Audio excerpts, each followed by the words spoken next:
ठाण्याच्या शहापूरमधील वेलूक इथं गावठी हातभट्टीचे अड्डे नष्ट, बेधुंद तळीरामांना आळा घालण्यासाठी पोलिसांची कारवाई। सांगलीच्या मिरजेमध्ये अयोध्येतून आलेल्या श्रीराम मंगल अक्षता कलशाचं पूजन, पालखी रथ वाद्याच्या गजरामध्ये शोभायात्रा संपन्न, जागोजागी फुलांची उधळण करत यात्रेचं स्वागत। मुंबईहून चिपी विमानतळावर येणारं विमान शनिवारी पुन्हा एकदा अचानक रद्द, सिंधुदुर्गामध्ये येणाऱ्या पर्यटकांना नाहक मनस्ताप।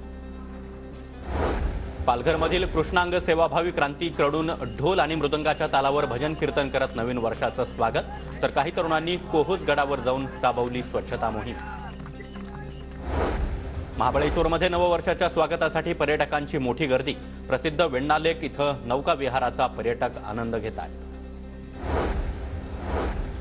साईबाबांच्या मंदिरातील नवीन दर्शन रांगेमुळे साई भक्तांना दिलासा, अवघ्या 5 तासात 50,000हून अधिक भाविकांना सुलभ दर्शनाचा लाभ मिळतोय।